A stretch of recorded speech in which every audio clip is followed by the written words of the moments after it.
she that you wanna be.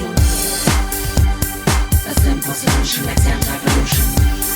I think that this project is powerful because the book, Myra Breckenridge, was very influential, and people don't realize really its weight and think that gender is the final sort of frontier for the human race. It also has nothing to do with sexuality. Like, you can be a virgin transgender, you can be a nun who's Catholic and transgender. And I think it reflects kind of global view now that's going on. People are looking inside of themselves and, putting themselves on Facebook or doing a selfie and really promoting themselves and this whole identity thing. It's like, me, look at me. Well, once everybody looks at you, what are you? Do you even know what you want? Are we sure we want? And it's like, you don't even have to know what you want. We're all still figuring out what we are. I don't know what God is. Nobody knows what death is. So how can I even know what I am? I know what I've done, and I know what I want to be, and I know in this moment what I'd like. I mean, there's this, which is the moment of power, which we're all sharing right now, which I stole from everyone. But we're all there, and that's all that matters, is the moment, right? Walk the red carpet and be very proud to be in a film about Myra Breckenridge by Jack Shamblin. New kind of gender, a new kind of lender, a different type of sender. You can be the mender, a public defender. Of course you can. Oh, relax, you're like a stick. To be on set in 5 minutes. Can you do me the enormous favor? Just give me a little... Big boobs, surgical chins, high heels, renegade pills, I am the divine goddess Breckenridge, I am the divine goddess Breckenridge, whom no man will ever possess, unless I'm asking for it. Clad only in sex shop lingerie, I held off the entire elite of Ivy League Islanders, a race that possesses no words for it. I think I drank too much. Wielding only a strap. I busted their holes, their ball, the attitudes of their finest college athletes. My beauty drugging them in a Bill Cosby kind of way. As it does all men. Stripping them of their tidy whities, leaving them with needles stuck in their arms, seated on toilets, like the late great Philip Seymour Hoffman. Whom I resemble, left 3/4 profile, if the key light is no more than 5 feet high during the close shot. In the name of the She-Father. In the name of the She-Father.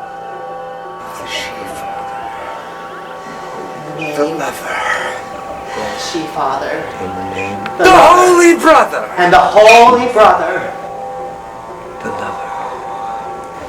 And the Dog. Gore. Vidal.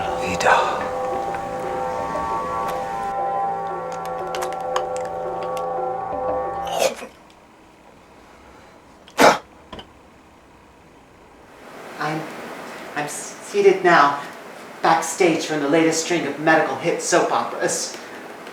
I must admit, I'm not conscious of how I arrived here. A destiny, I presume. I only know that I have the supportive role of a voluptuous nurse. That I clearly understand, as I possess the finest tits that's bounced amongst these artificial orifices since my mother, Myra Breckenridge. I say faux holes because I believe that I have fallen down Alice's rabbit hole. Oh. Just like Mother did when she was trapped in the film Sirens of Babylon. Unfortunately, the name of the show is not as celestial as Sirens of Babylon, but equally ominous. Red alert. Fitting. I feel myself in red alert, desperate to fulfill my mother's wishes of castrating all men and transforming them into gorgeous Amazons.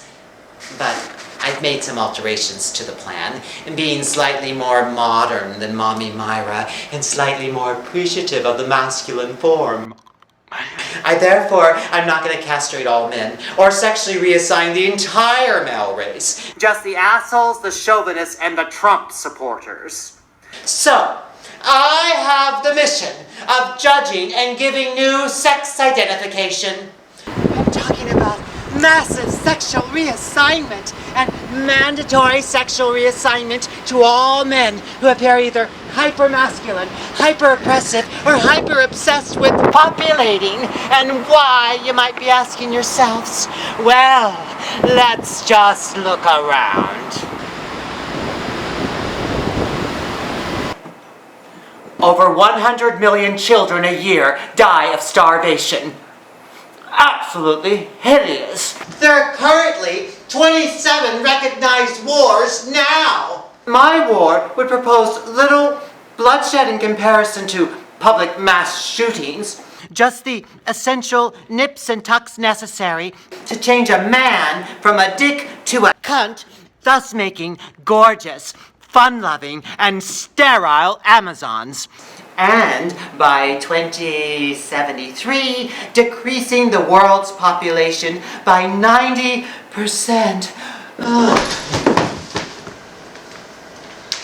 Big man on remote control, making you get up for dough, but the wages stay down, making you his clown, and the prices go up with his backwards frown, spending you on shopping sprees, giving you a debt that's past your knees. Big man on remote control, let's make a machine who'll think like we.